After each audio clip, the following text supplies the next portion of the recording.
1914 y 1918 apareció un nuevo y sorprendente escenario bélico que iba a revolucionar la guerra: el aire. Hubo feroces combates aéreos. Cazas contra cazas. Igual que si lo estuviera viendo. Era como una nube de moscas en el cielo, moviéndose rápido, claro. Muy rápido y bajando en picado. Había accidentes tremendos y la lista de bajas indicaba que casi todos los pilotos morían.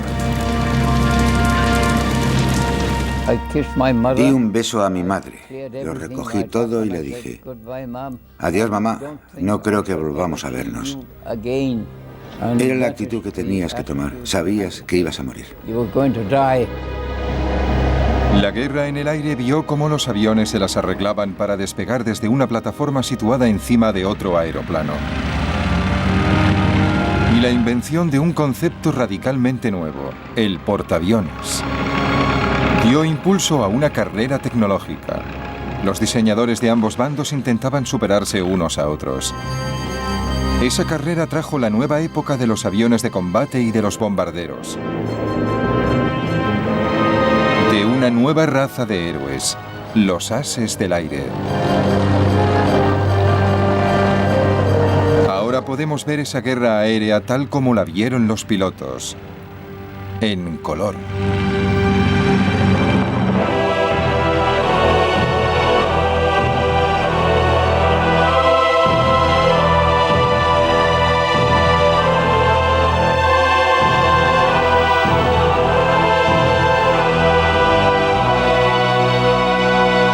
Primera Guerra Mundial en color.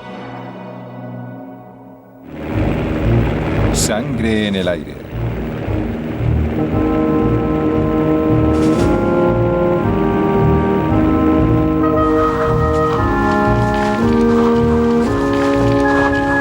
En el verano de 1914, mientras los ejércitos europeos marchaban hacia la guerra, los jóvenes de todo el continente se sentían atraídos por una forma de combate nueva y atrevida. En Gran Bretaña hacían cola para alistarse en lo que se llamaba el Real Cuerpo de Aviación. La edad mínima para ser un piloto en ciernes era de 17 años. El escenario principal para esos pioneros adolescentes iba a ser el frente occidental, Francia, en cuanto lograran pasar de la oficina de reclutamiento. Hasta ese momento no se nos había ocurrido que nadie más hubiera pensado en alistarse en el Real Cuerpo de Aviación. Era idea nuestra, una idea brillante y original, y a nadie más podía habérsele ocurrido. ¿Cuál fue nuestra decepción al ver la larga cola de chicos que esperaban delante de nosotros? Todas nuestras esperanzas, y eran muchas, se esfumaron. ¿Y todos esos también quieren entrar? Parece que sí. Luego el silencio y poco a poco la cola que se iba acortando, y todos mirábamos nerviosos a la cara de los que salían, intentando leer en sus ojos: ¿le habrán aceptado? ¿Me aceptarán a mí? La aviación solo tenía 11 años de existencia cuando empezó la Primera Guerra Mundial. Imagínate, para un chico de 18 o 19 años, al ver esas máquinas, eran los Ferrari de la época, eran los Harrier de la época.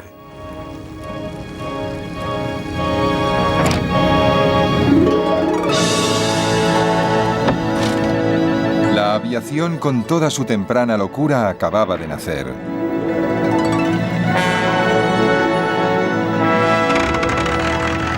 En 1903, los hermanos Wright realizaron el primer vuelo a motor con un Kitty Hawk en Carolina del Norte.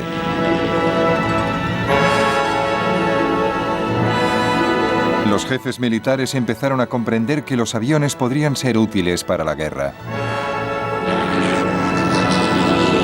En 1909, el francés Louis Blériot cruzó 30 kilómetros de mar, el Canal de la Manga. Cuando miraba hacia abajo veía el mundo como nadie lo había visto jamás. Y ese fue el propósito militar del avión, darle al comandante que estaba en tierra una visión general del campo de batalla. La idea de los reconocimientos aéreos apareció a mediados del siglo XIX con los globos de aire caliente. Y durante la mayor parte de la guerra se siguió usando a los globeros, como les llamaban los británicos, como vigías aéreos. Pero los globos aerostáticos eran un blanco fácil para los atacantes enemigos.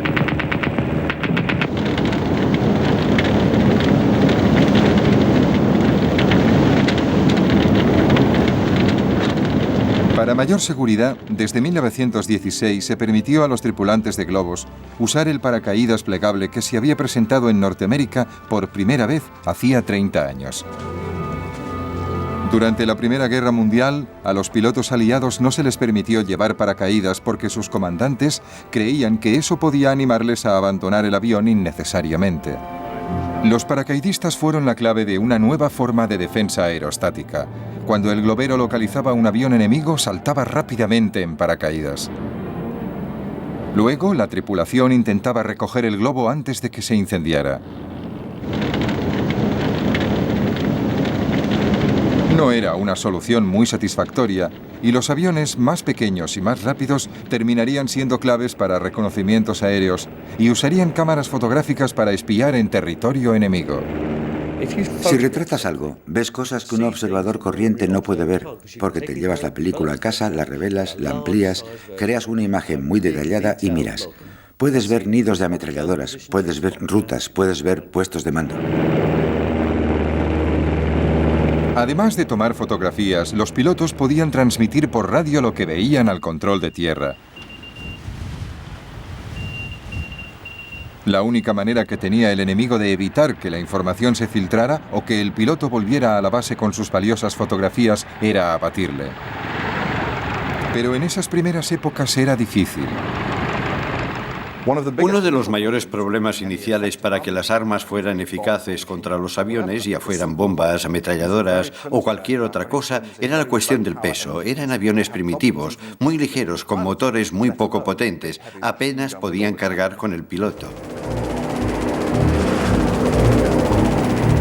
Los pilotos se enfrentaban con otro obstáculo a la hora de disparar. El propulsor delantero estorbaba. La primera solución llegó en abril de 1915 de la mano del piloto francés Roland Garros. Puso cuñas de acero en las hélices propulsoras, así las balas de las ametralladoras simplemente rebotaban. Claro, no es una solución ideal, sobre todo por el peso añadido de la armadura para resistir el fuego de la ametralladora y también porque desviaba 1 de cada 10 balas y algunas incluso podían rebotar y dar en tu propio avión. A pesar de los peligros, Roland Garros abatió 5 aviones alemanes en 2 semanas. Sus pilotos no sabían de dónde venía el fuego, pero entonces Roland Garros se vio obligado a aterrizar en territorio alemán. Los alemanes vieron inmediatamente por qué este avión tenía tanto éxito y en realidad estamos hablando de un solo avión que había hecho estragos en las fuerzas aéreas alemanas de la época. Pero cuando vieron lo primitivo que era el sistema y cómo podían disparar a través de las aspas, entregaron la máquina a un diseñador holandés muy brillante con mucho talento, Anthony Fokker. Fokker resolvió el problema y revolucionó el futuro de la guerra aérea, inventando un dispositivo que sincronizaba el fuego de la ametralladora con el movimiento del propulsor, de tal forma que las balas nunca daban en la hélice. Pronto, los pilotos alemanes perfeccionaban las tácticas que llevarían la masacre a los espacios aéreos. Vimos que era un avión alemán, y una vez colocado sobre nosotros, detrás del avión de en medio, se lanzó en picado como un halcón sobre una golondrina. Desde luego, di gracias de volver sano y salvo de esa misión. La aviación aliada estaba indefensa. En 1915 se produjo lo que se llamó el azote de los Fokker. La vida de un piloto aliado se contaba por días.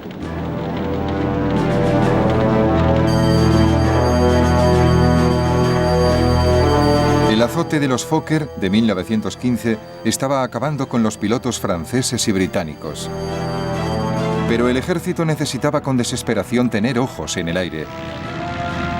Cada día llegaban reemplazos a Francia recién salidos de la escuela de vuelo. Cuando llegué a Francia a pilotar un avión de combate, no había volado jamás con el tipo de avión que tenía que cruzar las líneas al día siguiente. Y mucho menos había recibido instrucciones. Algunos salían con apenas 5 horas de entrenamiento. Los 2 chicos con los que crucé el canal y estuve hablando en el barco habían muerto antes de que yo llegara a cruzar las líneas. Están matando a gente cada día. Mi mejor amigo estaba ahí una noche y al día siguiente, en la comida, ya no estaba. Era algo constante. Nunca tenías a nadie a tu lado. Nadie que se alegrara contigo. Nadie que se preocupara de ti si te herían. Estabas solo. Luchabas solo y morías solo. En algunos casos, los pilotos llegaban por la mañana como reemplazos y morían por la tarde sin tener tiempo ni de deshacer su petate. El comandante en jefe del Cuerpo de Aviación Real, Hugh Trenchard, ordenaba que se enviaran nuevos pilotos cada día para ocupar el lugar de los muertos a la hora de la cena. Si los pilotos no ven lugares vacíos alrededor, tienden a pensar menos en el destino de los amigos que se han ido para siempre. Están entretenidos invitando a beber a los recién llegados y haciéndoles sentir a gusto. 1915 fue un desastre continuo para los pilotos aliados. El azote de los Fokker duró 9 meses, y durante esos meses en el frente, la esperanza de vida media de un piloto británico era de solo 11 días. Esperabas que te mataran en cualquier momento. Nunca pensabas en la vida en absoluto. Solamente cumplías con tu deber. La moral estaba muy baja y se oían muchas protestas por lo inadecuado de nuestros propios aviones. Hugh Trenchard sabía que las bajas eran inevitables y que la guerra aérea, en lo que se refiere a los costes en vidas humanas, a las grandes pérdidas que había que sufrir antes de alcanzar la victoria, era igual que la guerra de trincheras. En el verano de 1916, los aliados habían recuperado el terreno en la carrera tecnológica. Sus aviones también contaban con ametralladoras delanteras y aparecieron nuevos modelos más rápidos, más ligeros y más ágiles. El Real Cuerpo de Aviación había doblado sus fuerzas de 12 a 27 escuadrones. El azote de los Fokker llegó a su fin. Para los aliados fue un alivio inmenso, porque entonces el cuerpo aéreo era más necesario que nunca.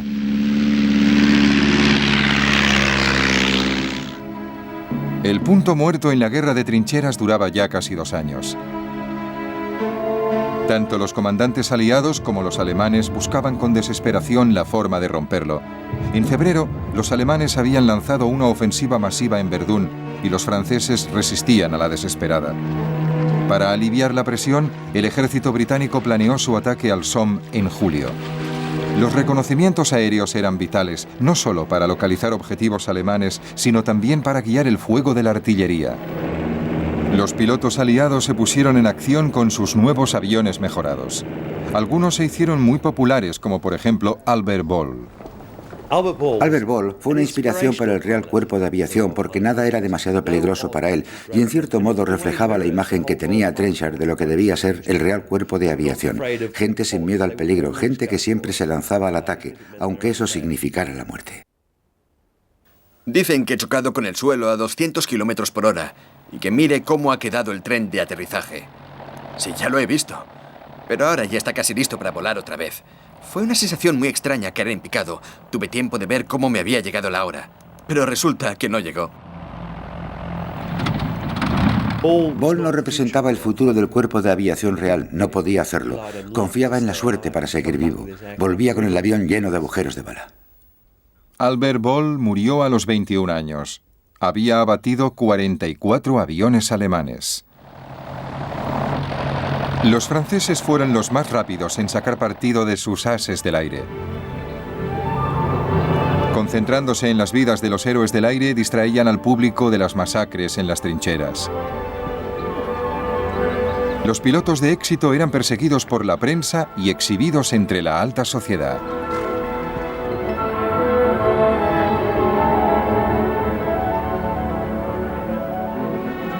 Los alemanes también se dieron prisa en ensalzar a sus ases del aire.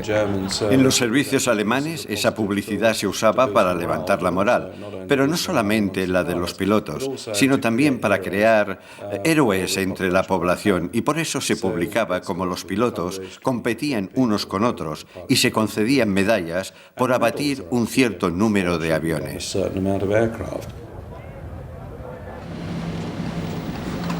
El as del aire alemán más popular era Manfred von Richthofen, el Barón Rojo. Richthofen abatió 80 aviones enemigos, más que cualquier otro piloto en la guerra. Soy un cazador.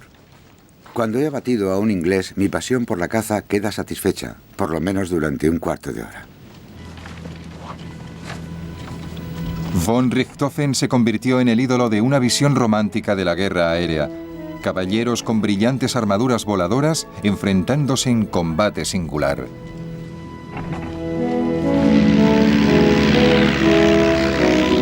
Estar solo.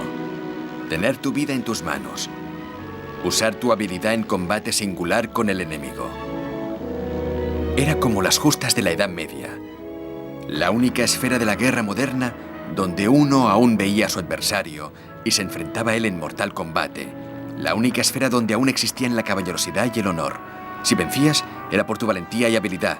Si eras derrotado, era porque habías encontrado a alguien mejor.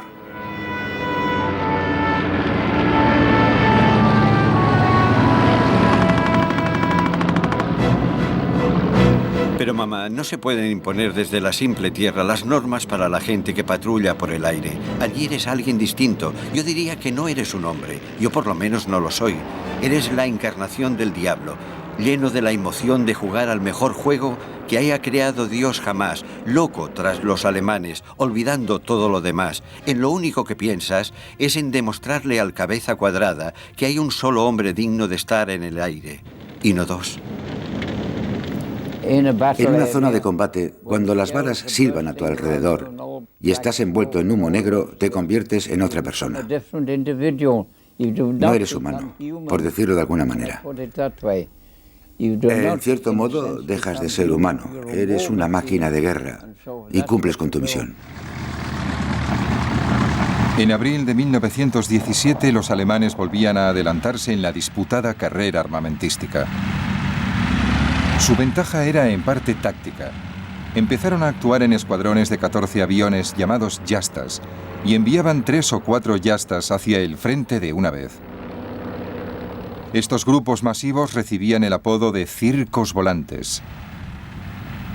Las Jastas llevaron a las primeras grandes escenas de duelos entre escuadrones y no entre individuales, los famosos días de los combates en grupo. Los escuadrones británicos y aliados se enfrentaban a los circos alemanes en el aire, sobre las trincheras, y luchaban hasta la muerte, muchas veces ante la sorpresa de la infantería que les veía desde abajo. Igual que si lo estuviera viendo, eran como una nube de moscas en el cielo, moviéndose rápido, claro, muy rápido, y bajando en picado, y rodeándose unos a otros, y oíamos los disparos, claro, pero estaban muy altos. Yo vi algunas batallas maravillosas, batallas aéreas entre 2 aviones de combate. Y nunca... Pero el problema es que nunca sabíamos quién ganaba. Apostábamos entre nosotros y yo me preguntaba, ¿quién volverá? ¿Quién va a ganar hoy? ¿Serán los alemanes o será uno de nosotros?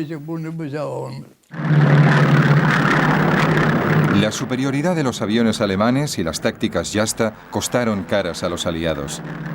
En 1917, durante el llamado Abril de Sangre, perdieron 150 aviones y 316 aviadores. Unos meses más tarde llegaron los primeros pilotos norteamericanos, pero la superioridad alemana se mantenía. Sin embargo, los aviadores aliados tenían que seguir volando sobre las líneas enemigas para dar información a sus ejércitos que preparaban desde tierra sus ofensivas de verano. Los comandantes y hasta los pilotos sabían que no tenían el mejor equipo ni las mejores herramientas para el trabajo y sin embargo les exigían que contribuyeran a una gran ofensiva. Sabían que los alemanes tenían mejores equipos y hasta cierto punto mejores tácticas y era algo trágicamente inevitable. Tenían que seguir volando. En esos momentos no podían hacer nada. Esta mañana nos hemos enfrentado con una nueva gama de Fokkers y desde luego son muy buenos. El piloto se ha quedado quieto y me ha bañado de plomo como con una manguera. Lo único que podría hacer yo es fijarme en su localizador y darle al timón de lado para desviarle la puntería.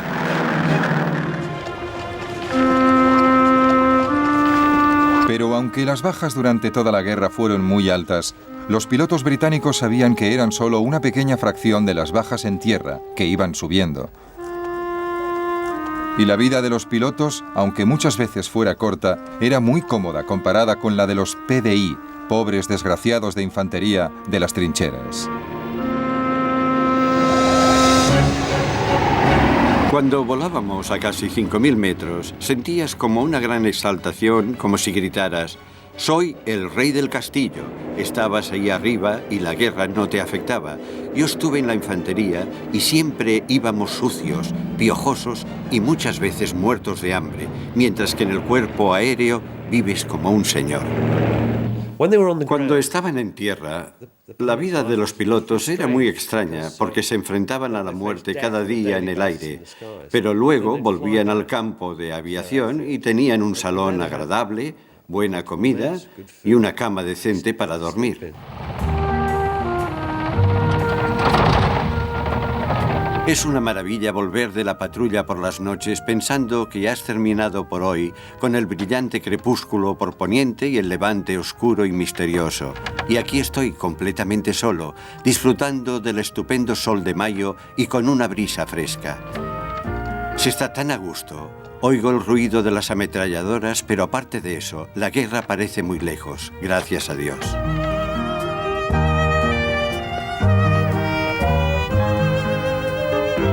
Hemos puesto un entoldado y comemos al aire libre, en un bosque. Se está mejor aquí cuando hace tanto calor como estos días. Aunque nos podría alcanzar el fuego de los cañones, ahora mismo no se nota que hay guerra. Estoy sentado en un bosque a la sombra y lo único que se oye son las ametralladoras que disparan a lo lejos y el gramófono del salón.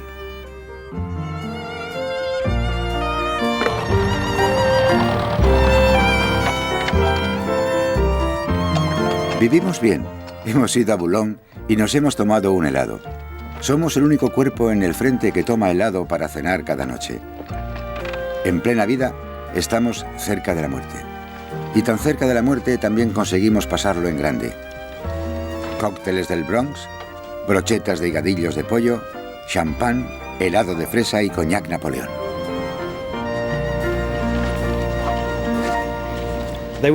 Más que nada eran chicos normales que podían morir en cualquier momento y vivían la vida intensamente.